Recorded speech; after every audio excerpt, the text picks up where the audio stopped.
За сайн байцгаана уу залуучуудаа. Өнөөдөр 2025 оны 9-р сарын 14-ний өдөр манай ээлжит market overview эхлэж байна.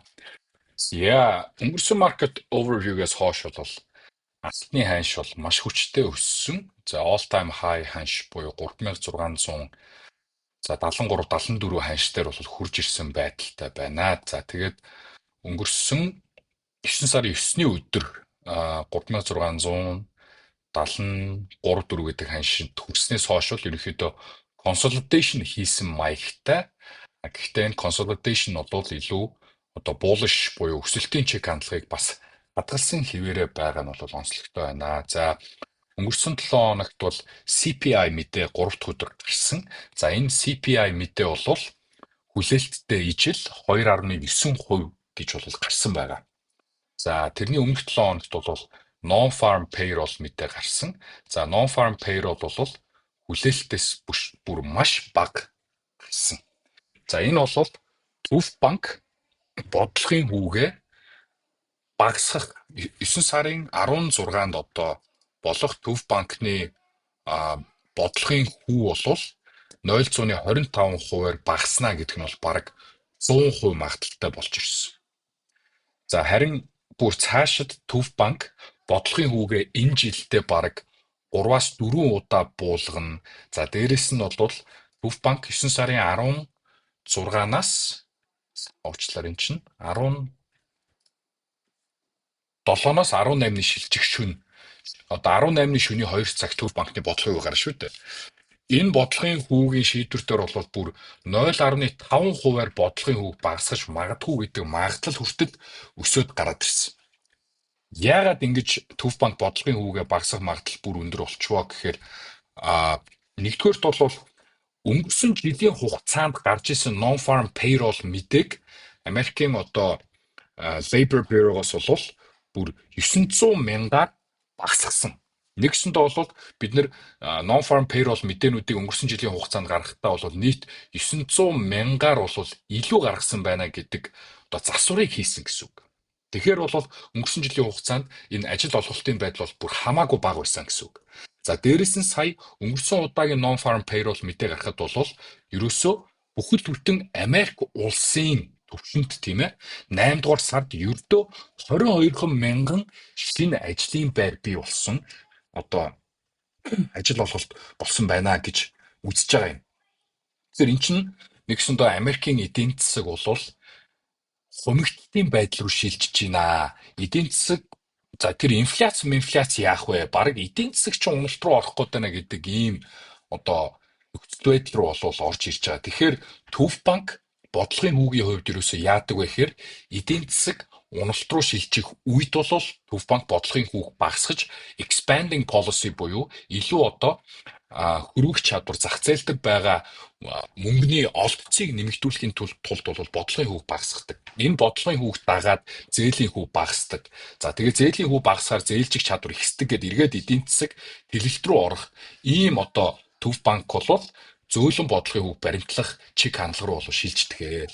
Тэгэхээр сая өнгөрсөн 5 дахь өдөр гарсан Төв банк одоо non-farm payroll мэдээ бол за дараа 7 хоногт дөрөвдгийн үүрээр гарах Төв банкны бодлогын хүү бол багасах магадлалыг бол бараг 100% болгож өгсөн. Харин хэр ихээр багасах вэ? 0.5%-аар багасах уу гэдэг бол илүү бүр маргалтай болж ирсэн.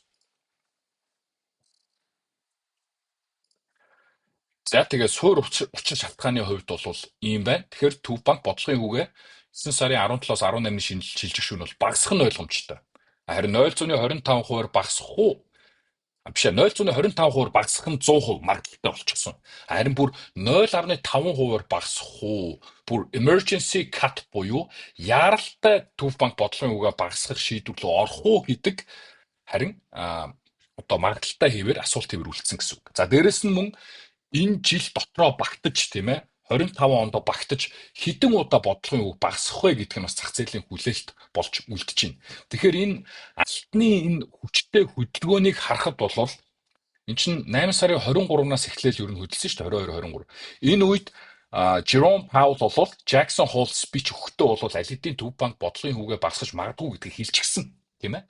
Тэр энэ бол аль хэдийн зах зээлд бол ханшид нөлөөлчихсөн байсан. 0.25% одоо ханш бол орж ирчихсэн байсан. Харин одоо сүүлдийн шинээр орж ирсэн энэ хүчтэй ханшийн өсөлт хөдөлгөөн бол Төв банк бодлогын хүүгээ энэ жилдээ багтаж 3-аас 4 удаа буулгах уу? За мөн дараа 7 хоногт бүр 0.5%-аар буулгах уу гэдэг хүлээлтийн энэ ханшийн өсөлт хөдөлгөөн бол явагдаж байна гэж үзэж байгаа юм.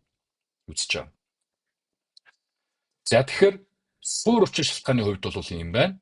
Тэгээд энэ суур учир шалтгаан дээр улбалаад ч гэсэндэ биткойн дээшээ өссөн. За индексүүд бол хувьцааны индексүүд бол дахин all time high хийсэн. S&P 500, Nasdaq гэдэг те. За тэгээд алт ч гэсэндэ мөн хүчтэй өссөн. За суур учир шалтгааны хувьд бол юм байна. Одоо хэдүүлээ илүү техник дүр зураглал юу болж байна вэ гэдгийг харъя. За алтны нэг өдрийн график дээр тавиад илүү урт хугацааны зураглалыг харъя. За энэ урт хугацааны зураглалыг харахтаа би та нарт нэг сэрээ зуръя. За энэ сэрээ бол сэрэний ёроол 22 оны 11 сарын 4-нд байгаа. За сэрэний эхний одоо ABC гэдэг эхний beats-ийг бол 23 оны 5 сарын энэ higher high дээр байгаа. За дараачих нь бол correction хийгээд 23 оны 10 сар дээр орж ирсэн. За ингээд энэ нэг урт хугацааны сэрээг бол зурж байгаа юм аа. За би өмнө нь сэрээ яаж зурх аргачлалын талаар та нартай бас тусдаа видео хичээл орсныг бас YouTube дээр хайгаад олж болно. За энэ сэрээ маань бол original сэрээ. За unshift, modified, shift, inside гэдэг өөр төрлийн сэрээнүүд байж болно. Гэхдээ та нар ингээ харах юм бол original нь хамгийн сайн таарч байгаа. За энэ урт хугацааны зураглалыг ингээд энэ трендийг хараад үзэхэд бол өмнө нь ханш яажсэн бэ гэхээр энэ сирэний гол лайн гэдэг энэ midline дээр ирээд бол rejection аваад унжсэн байна. За тэгээд гадна line дээр ирээд support аваад дэше өсөөд за дахиад midline дээр rejection аваад за дараагийн line дээр support аваж өсөж явж байгаад за midline дээр rejection авч байгаад за midline-ыг сэтлээд гараа явсан тийм ээ. Энэ бол 25 оны 3 сард энэ midline-ыг сэтэлж гарч ирсэн. Тэрнээс хойш бол midline-ыг нэг удаа шалгаад дэше бүр дээд гадна line хүртэл өссөн. За буцаж correction гэж унж ирэхдээ midline дээр хурж ирсэн. За сүүлд midline-ыг бол 2 удаа шалгачаад шууд дэш өсөлт үзүүлээ гараад ирсэн. Окей. За энэ өсөлт үзүүлж гарч ирэхдээ бол энэ дараагийн line дээр нэг удаа rejection авсан. За тэгээд ханш доош 3512 руу унаж ерөнхийдөө бол өмнөх all time ханшиг нэг шалгачаад буцаад дэше шууд өсөлт орж ирсэн. Тэгэхээр яг одоо зөвхөн энэ сэрэний одоо шинжилгээ дагуу үзэх юм бол урт хугацааны зураглалаар ханш за энэ midline-ы дээр байгаа энэ SP1 line-ыг 3600 хавьд яг шалгаж магадгүй юм. Окей. За шалгаад support авах юм бол дэше дараачийн SP line хүртэл өснө гэж үзвэл энэ нь бүр 3900 хүртэл өсөх боломжтой болоо явчих. Окей. Гэтэ энэ бол илүү 1-2 сар за магадгүй бүр жилийн төгсгөл рүү ч байж болох хөдөлгөөн бол яригдж байгаа шүү. Окей. Тэгэхээр урт хугацааны зураглал бол буулгаш хിവэрээ за мөн дээрэс нь энэ сэрэний шинжилгээгээр авч үзэх юм бол үргэлжлэн дээшээ өсөх хандлагатай байна гэж бид нар үзнэ. Окей. За нэг шинжилгээ маань энэ биш шүү. За хоёр дахь дүр зурагл. Би энэ consolidation triangle-ийн талаар их олон удаа ярьжсэн тийм ээ. Ханш бол ийм triangle pattern дотор орчихсон. Нийт бол бараг хагас жилийн турш consolidation хийсэн. Өнгөрсөн 4 сарын 22-нд all time high хийчээд за сая дэше breakout хийж гартал за 8 сарын 22-нд 4 сарын хугацаанд consolidation хийсэн. За энэ consolidation-аас дэше сэтж гараад тэр чигээрээ үргэлжлээд өсөд явсан. Окей. За тэгвэл энд 2024 оны 12 сараас нэг чиглэлийн хөдөлгөөн хүчтэй орж ирсэн. Энд за энэ Elliott wave-ийн давлгаа явж байгаа. Нэг давлгаа явлаа, correction орж ирлээ, хоёр дахь давлгаа, гурав дахь давлгаа явлаа, correction орж ирлээ, давлгаа 4, 5 давлгаа яваад дууссан байна. 24 оны 12 сарын 20-оос эхлээд 25 оны 4 сарын 22 хүртэл ингээд яг Elliott wave-ийн төгс 5 давлгаа, өсөлтийн 5 давлгаа явсан. 1 2 3 4 5 гэдэг. За энэний араас бол correction явуулсан тийм ээ. Засвар хөдөлгөөн явуулсан. За засвар хөдөлгөөн явуулж хагаад энэ нэг хүчтэй давлага ороод ирчихсэн. Энийг давлага 1 гэж үзнэ. За хэрвээ дахиад 5 давлага явна гэж үзвэл энэ ч одоо юу болох вэ те? За мэдхгүй бараг ханш 4,000 руу ч явах ингээ боломжтой болчихж байна. Тэгэхээр ямар тохиолдолд дахиж 5 давлгаа яваад ийм айхтар өсөлт төрж болох вэ гэхээр Төв банк бодлогын хүүгээ хурдцтайгаар багасгасан тохиолдолд. Жишээ нь дараагийн 7 хоногт 0,5%-аар багасгах нь эсвэл 0.25-аар багасгасан ч гэсэндээ одоо энийг хэдүүлээ ингэж ярьж сурыг. Basis points гэж 25 basis points буюу 25 basis point гэдэг нь 0.25 гэсэн үг. Окей. Тэгэхээр Төв банк бодлогын өгөө 25 basis point-оор багасгах чаад за цаашид үргэлжлүүлэн энэ жилдээ ахин 25 basis point-оор багасгах эсвэл 50 basis point-оор багасгах эсвэл жилийн эцэхэд Төв банк бодлогын үг 3.5% авчирна гэдэг ч юм уу те. Ийм хурдцтайгаар Төв банк бодлогын үгээ багасгахаа мэдэгдэх юм бол тийм шийдвэр гаргах юм бол галтны ханш бол үргэлжлээд хүчтэй өсөлт бол үзүүлээд явнаа. Окей. Тэгэхээр наана нь бол магадгүй за дараа 7 хоног Төв банкны шийдвэрийн араас энэ correction wave орж ирж болохоор харагдаж шүү дээ. За тэгээд өсөөд явах боломжтой гэж. Тэгэхээр Elliott wave болон 5 давлгаа мөн энэ урт хугацааны bullish pattern correction хийчихэд хүчтэй давлгаа өссөн байдлыг ингээ харахад бол өсөлт үргэлжлээд явах боломжтой. Урт хугацаанд шүү. Урт хугацаанд. Окей. За тэгвэл одоо хэдүүлээ илүү богино хугацааны зүйл ярив. Дараа 7 хоногт яах вэ гэж тийм ээ. За энэ ханш бол энэ хүчтэй өсөлтийг хийгээд явахдаа за бараг нэг л удаа энд 3580-аас 3511 хүртэл correction хийчихэд за энэс бол тэр чигээрээ шууд цэгээрээ өсөлт үзүүлээд дахиад явсан. Окей. За тэгэхээр одоо бидний богино хугацааны өсөлтийн одоо тренд гэх үү те. Энэ бол 9 сарын 4-өөс эхлээд 9 сарын 9 хүртэл явагдсан байна. За энэний ерөнхийдөө correction орж ирсэн байдал харагдаж байна. Окей. За тэгвэл хэдүүлээ эндээс хэрвээ correction орж ирэх юм бол хаагаар зөксөж болох вэ гэдгийг тодорхойл. 3511-ээс 3674 хүртэл өсөлт явагдсан. За ингээ харах юм бол за энийг ярихаас өмнө дахиад нэг зүйлийг яриа. Ханш хүчтэй хөдлөөд маш хүчтэй өсөлтийг одоо жишээ нь за энэ жижиг pullback-уудыг бас авч хэлцээд ханшийн энэ өмнөх энэ өсөлтөн доторх pullback-уудын талаар ярилцъя. Окей.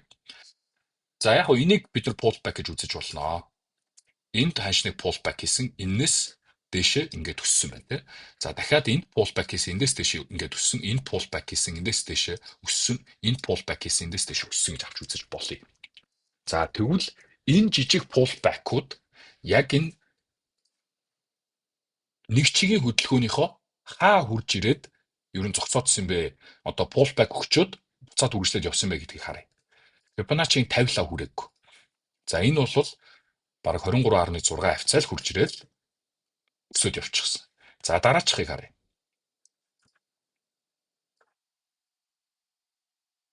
За энэ бол харин хүчтэй pullback хийгээд 61.8 дээр хурж ирээд дээш өсөө явсан. За дараагийн pullback-ыг харъя. За 23.6 үрээд дээш өссөн юм байна. За дараагийн pullback-ыг харъя. Одоо энэ манай хамгийн сүүлийн нэг чигийн хөдөлгөөн тийм ээ. За ингээ харахад бол ханш за 61.8 дээр бараг 2 удаа bounce хийчихсэн юм байна. Окей, 2 удаа bounce хийчихсэн. За тэгээд ханш маань higher low хийгээд барьж байгаа, higher low хийгээд явж байгаа. За энэ 3655 гэдэг төвшнийг л дээш таталж чадаагүй байна. Тэгэхээр цаашид яах вэ гэхээр 3655-ыг дээш сэтлээд гарах юм бол ер нь үргэлжлээд өсөх хандлага байж болохоор харагдаж байна. Окей. За 4 цагийн график руу эргүүлээд ханшаа тавья. За тэгвэл энэ илүү том нэг чигийн хөдөлгөөнийг харах юм бол за бүр хүчтэй pullback хийлээ гэд ханш бол за энэ 3611 дээр баг 38.2 дээр бол баг ирээ шалгацсан юм байна шүү дээ. Тэгэхээр хэрвээ дахиад нэг одоо Төв банкны бодлогын хүүгээс өмнө нэг уналт орж ирэх юм бол за 3590-ээс доош нэг унахгүй болов уу да. За тэгээ 3590 дээр хурж ирэхдээ нөгөө миний дуртай нэг юм bullish pattern хөдөлгөөн хийгээд ороод ирвэл buy арилжээ гэж болохоор харагдаж байна, тийм ээ. Тэгэхээр яг илүү risk to reward талаа харах юм бол 3592 хавцаа ер нь pullback хийсний дараа pullback хийгээд ороод ирвэл long арилжаад. Би энэ ерөөсө short арилж байгаа болохоор яриаггүй шүү. Ханш бол маш хүчтэй өсөлтийн тренд явагдаж байгаа. Энэний эсрэг short арилжаанд энд орсон бол алуулах байлаа, энд орсон бол алуулах байлаа, за энд орсон бол магадгүй. Гэхдээ эргээл буцаал хүчтэй өсөж гараад ирсэн тийм ээ. Тэгэхээр short арилж ихээсээ илүүтэй pullback энэ long арилжаа хийвэл илүү магадлал өндөрөө гэж би үзэж байна. За тэгэд ханш ямар ч байсан 3700 гэдэг тэгш тоо руу болвол тэмүүлэх байхаа гэж таамаглаж байна. Төв банкны бодлогын шийдвэрээс өмнө шүү. Өмнө. Тэгэхээр 3 дахь шөнө өгдөхөр чинь бид нар 3 өдрийн хөдөлгөөнийг ярьж байна тийм ээ. Азийн зах зээл нэгдээд за 1 дахь 2 дахь тэгээд 3 дахь бүтэн өнгөрөөд 4 дахьын үүрээр Төв банкны шийдвэр гарна шүү дээ. Тэгэхээр 3 өдрийн дотор бол за pullback хийх юм бол ирлүү хурж ирээд за баг ирлүүш нэг ирэхгүй дээ 92 3 4 5 хавц. За 95 л гэж яри. 95-аас дээшээ үргэлжлээд төсөөд явах байх гэж таамаглаж байна. 95-аас. За харин юу вэ?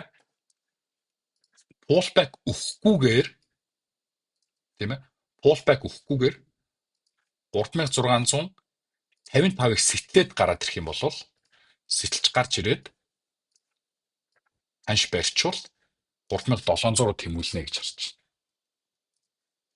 байна. Тэгэхээр ийм хоёр long арилжааны боломж бол харагдаж байна гэж үзнэ. Окей.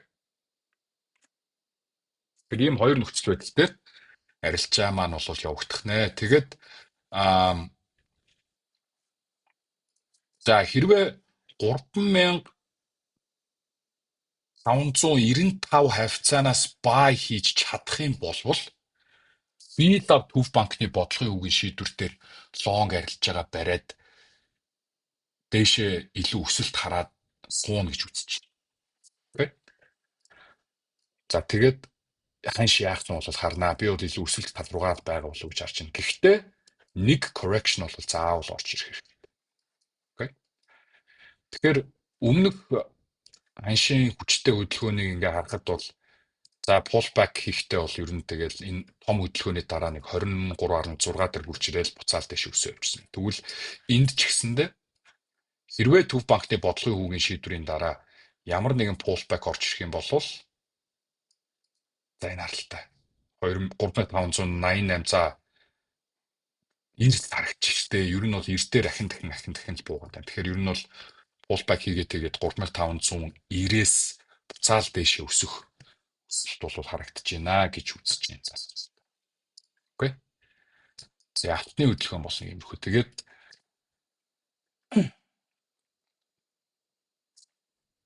энд ч гэсэндээ юм жижиг triangle шиг паттернаас үүсгэсэн байна шүү дээ. Тэгэхээр эндээс дээшээ сэтлээ гараад ирэх юм бол энэ чинь тэр 3655 сэтэлж таарна. За тэгээ 3655 дээшээ сэтлээ явуучих юм бол үргэлжлээд төсөөд явах болно. Ямар ч байсан энэ 3670 дээр байх энэний дээр бол маш их одоо liquidity буюу хөрөх чадвар байгаа. Тэгэхээр энэ хөрөх чадварыг бол ямар ч байсан нэг дэшээ самжиж ямар нэгэн уналт эсвэл pullback correction орж ирэх байхаа гэж таамаглаж байна.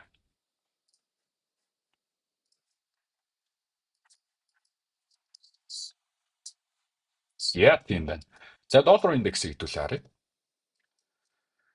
За доллар индексийн нэг өдрийн графикийг харах юм бол за өнгөрсөн 7 хоногт бол доллар индекс бас нэг жахтар сүйдтэй хөдөлгөөн байсангүй. Гэхдээ чиглэл жоохон shift хийж байна. Өнгөрсөн 7 хоногт чи хэдүүлээ энэ нөгөө 97 50 гэдэг түвшнийг бол маш сайн support бариад байна гэж тэ үзчихсэн. Тэгээ энд support бариад байх юм бол дээшээ доллар индекс өсөө явж магадгүй гэж харж байсан. Тэгээд CPI бол ерөнхийдөө жоохон өсөлттэй гарсан шүү дээ. Яг өнгөрсөн сартай харьцуулахад за мөн month over month буюу сар сараар хэмжсэн CPI бол өсөлттэй гарсан.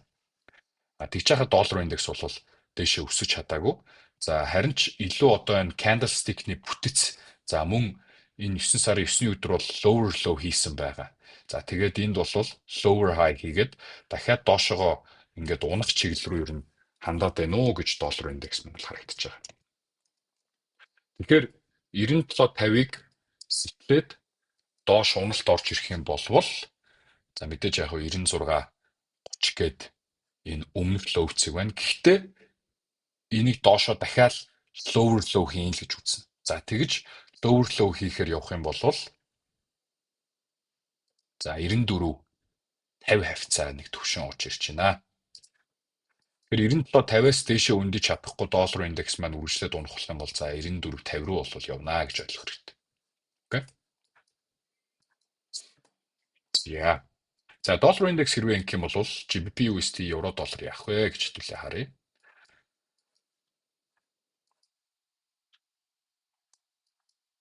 За евро долларын хувьд бол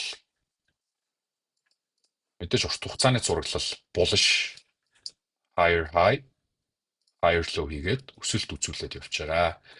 Яг зүгээр нэг яг түрүүн нэг юм доллар индекс маань доошоо чиглэж байгаа ч гэсэндээ нэг юм bullish pattern юм шиг нэг юм зураг хийцэн байгаа шүү дээ. За тэгээ яг энэний эсрэг евро доллар маань бол нэг юм зөвхөн bearish pattern юм шиг хөдөлгөөн болвол хийсэн харагд. Нэг юм дүр зураг. Тэгэхээр Төв банкны бодлогын шийдвэр мэтрээс болоод ямар нэгэн уналтын хөдөлгөөн яг евро доллар руу орж ирэх юм бол нэг савлгаа орж ирээд энийг доош задлаад нэг савлгаа орж ирчээд гэхдээ дээшээ өсөлт үргэлжлээд буцаад явах хаа гэж таамагласан. Тэгэхээр нэгэн хугацааны тренд угаасаа дээшээ фундаментал байдал дээшээ Төв банк бодлогын үгээ буулгах нь ойлгомжтой болчихсон. За харин ч бүр олон ч удаа буулгаж магадгүй нөхцөлөд харагдаж байгаа юм чинь. Хэрвээ ямар нэгэн савлгаа орж ирээд уналт орж ирэх юм бол buy хийнэ л гэж үзэн шүү дээ. За тэгвэл хаанаас buy хийх үү гэж үзвэл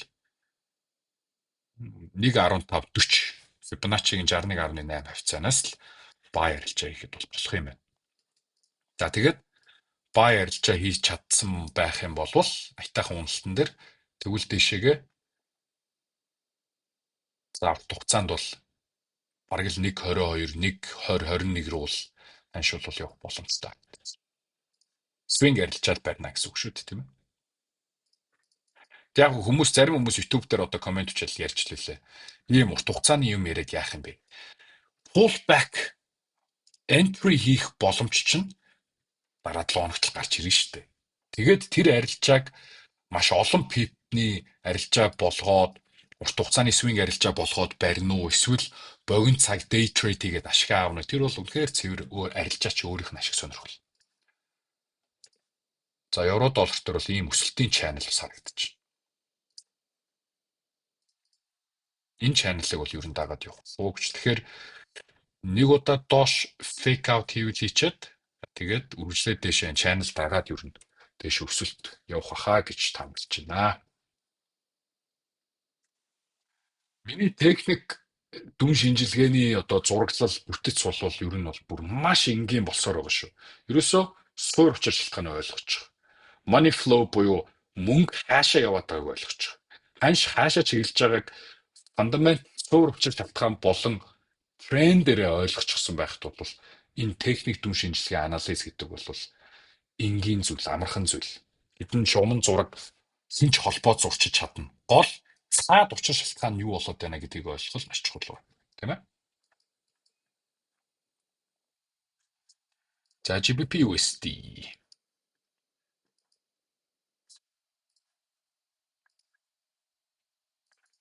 Ялгаагүй ийм хоёр өрөө байна. За нэг ийм pattern маяг юм явж байгаа юм да. Тэгээд хэрвээ pullback хийх юм бол нэг шалахгүй дээ. 34.50 хавцаал pullback орж ирээд тэгээд энэс дэше бол дахиад өсөлт харагдаж байна. GBP USD-гийн та нарын бүр нэг өдрийн графикийн candlestick-ийн бүтцийг харлаа та. Энэ хаалт бол маш гоё хаалт хийсэн тийм. Rejection аваад доошоо нэг унчаад буцаж маш хүчтэй engulfing bullish candle орж ирчээд дахиж pullback хийчээд дээшээ зүйдтад харагдсан. Тэр энэ бол ер нь бол үргэлжлээд өсөх candlestick бол харагдаж. 4 цагийн график шилжүүлээд харъя. Энэ бол маш ойлгомжтой зураглал байна шүү дээ. 1.35 95-ыг ер нь дээш сэтгэлд гараад ирэх юм бол ханш үргэлжлээд өсөх дүр зураг харагдаж. За тэгээ сүүлийн үеийн ханшийн байдал тандаа higher low higher low higher low higher low. За одоо higher high хийх л үлдээгдэж байна тийм ээ. За тэгээд аятайхан pullback дээрээс long арилж яждах юм бол за барыг 1.38 9 рүү ихний ээлжин таргет явуулах. За бүр цаашид бол мэдээж 21 оны high-д бол харагдаж шүү дээ. 1.40 41 гэдээ явж болохоор. За USD JPY би одоо олон ч удаа хэлсэн. Энэ арилжаа хийх арга алхаа гэж тэ. USD JPY-ийн ийм айхтар range хийж байгаа үед бол ямар ч чиглэлийн арилжааг боломжгүй байна. Яг мэдээж scalp brut ч юм уу day trader-д бол энэ дээр богино цагийн арилжаа хийж чадсан байх. Гэхдээ чиглэл байхгүй. Яагаад чиглэл байхгүй вэ гэхээр доллар индекс маань унах чиглэлтэй байгаад байдаг.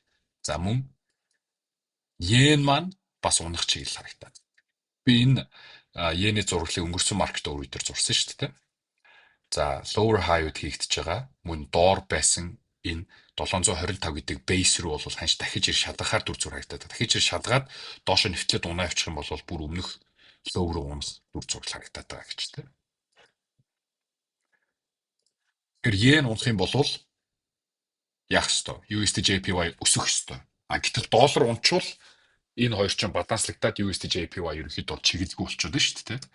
За GBP JPY-г бол мөн энэ левел дээр бол маш удаж байна. Энэ барыг дээшээ сэтгэл гарах байхаа гэж хэлжсэн. Тэгээд ханш өнгөрсөн 7 хоногт нэг сүртэй хөдөлсөнгүү гэхдээ ер нь бол 200 гэдэг ханшаа хамгаалаад үлдчихсэн байдалтай байна. Тэгэхээр USD JPY юу гэж харагдаж байна вэ гэхээр нэг юм bearish pattern байна.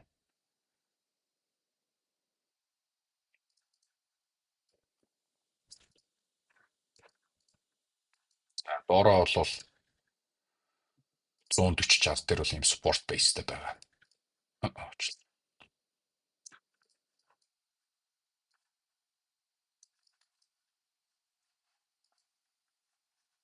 За тэгээд эсний ээлжинд бол ямар ч байсан би энийг нэг доошоо шалгах гэж шалгацсан байна шүү дээ. Тэгэхээр магадгүй дахиж нэг ингэж савлж агаад дээшээ 152 л бол явах хаа гэж харсан.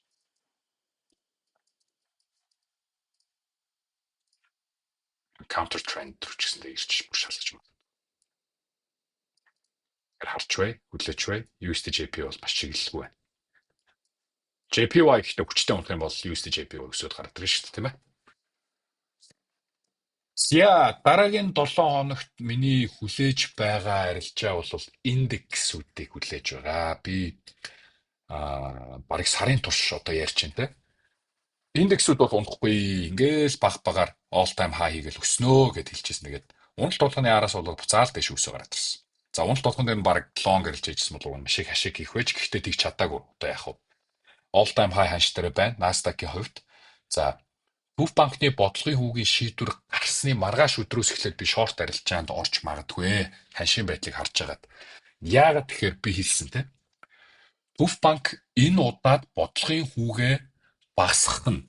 За багасгахдаа бүр өндөр хувиар багасгах нь нэг өсөндөө эдийн засаг хямрал руу орж байна гэдгийг хүлээн зөвшөөрж байгаа үйлдэл болно.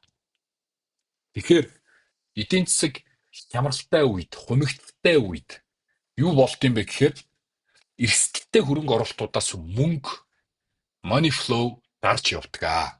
Адгийн наацх нь технологийн хувьцаанууд буюу одоо маш өндөр өсөлттэй байгаа хувьцаануудаас хөрөнгө оруулагчид ашгаа локин хийж, ашгаа түгжиж, ашгаа авч өөр урт хугацаанд илүү тогтвортой эсвэл илүү өндөр дивиденд буюу ногдлол шиг өгдөг компаниудын хувьцааг худалдаж авч эхэлдэг. Тэгэхээр Төв банк бодлогын хүүгээ багасгасны маргаашнаас эхлээд хамгийн түрүүнд унах эрсдэлтэй Одоо зах зээл бол Nasdaq буюу технологийн хувьцаануудын индекс юм аа гэж. За нэг өдрийн график дээрх би relative strength index-ийг бол юу хармаар байна. За нэг амар overbought юм болов гайг байна. За тэгвэл 7 хоногийнхыг харъя.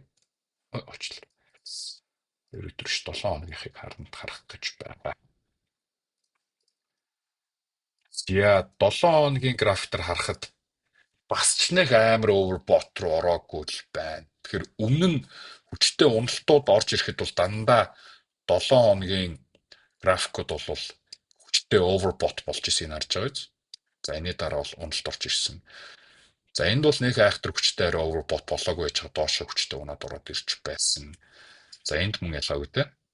7 хоногийн график дээр overbought болчоод унж исэн. Энд мөн ялгаагүй 7 хоногийн график дээр. Тэгэхээр энэ 7 хоногийн график жоохон дээшээ гарч ирэхийг хүлээх юм байна да. Тэгэхээр магадгүй энэ удаагийн Төв банкны бодлогын хүүгийн дараа яах нь эсвэл дараа 7 хоногт яах нь гэдгийг ч харж магадгүй юм байна.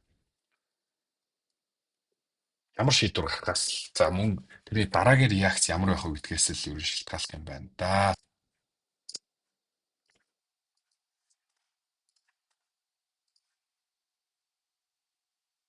Бүр болиё гэхэд нэг ийм зураг яваад байдаг. Энэний дээш оройроо хурж ирэхээр чинь бүр 26,000 руу жилийн эцэс рүү орж ирэх гээд байдаг. Энэ бас жоох эргэлзээтэй байна. Би Төв банкны бодлогын үеийн шийдвэрийг маргаашнаас нь бараг шорт орно гэж хэлсэн энэ ID-га бол ер нь цуцаллаа, канселтлаа. RSI үргэлжлээд дээш өсөх боломжтой. RSI үргэлжлээд дээш өснө гэдэг чинь ханш дээшээ дахиад үргэлжлээд өсөх боломжтой төр зураг хэлсэн.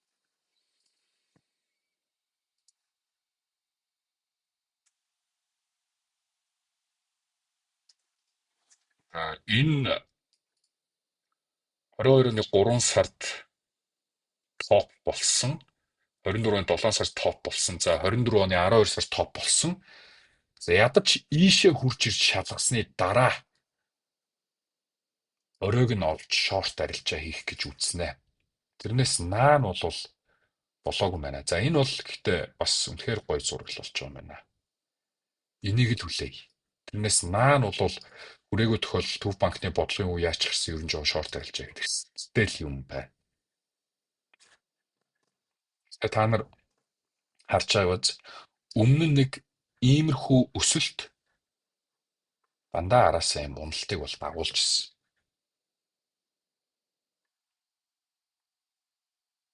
Энэ харж байгаа биз? Энэ өсөлт яраас юм уналт орсон. Тэгэхээр энд бол их хүчтэй одоо 5 сарын турш их хүчтэй өсөлт хийсэн. За ер нь нэг ийм уналт байх болов да гэж. Тэгээд энэний оройг олох гэж хичээнэ. Хэдүүлээ хамтдаа энэний оройг олох гэж хичээнэ. За дараагийн 7 хоногт Төв банкны бодлогын шийдвэр гараад яах нь гэдгийг харж байгаа. За S&P 500-ийн хувьд бол мөн ижил төстэй зураглалаа. За S&P ч харин бүр яг орой дээр ороод ирсэн байх шүү.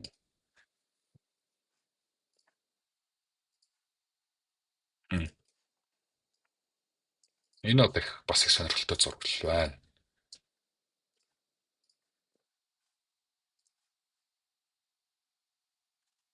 Өшөө жоохон дэше өсөж явж байгаа л унах төр зураглаа. Жоохон энэ орой дээр жоохон ингэж явж байгаа л доош унах гэж харагдсан. Тэгэхээр энийг бас жоохон хүлээцтэй хандах юм байна. За биткойныг харъя.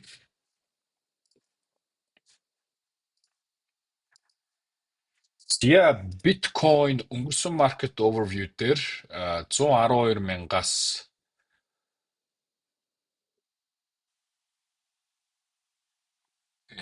112,000-аас доош candlestick хаагдах юм болвол 107,000 106,000 хүртэл унаж магадгүй гэж хэлж ирсэн. Тэгээд ханш бол market overview хийсний маргааш 25-нд зүг бистэй те. Outlier чинь би нөгөө нэг бүр өмнөх market overview-г андуураад шүү. За ямар ч байсан ханш 107 мянга руу хурж ирээд дээшээ өсөөд явж байна. За 124 мянга гэдэг all time high хааштай.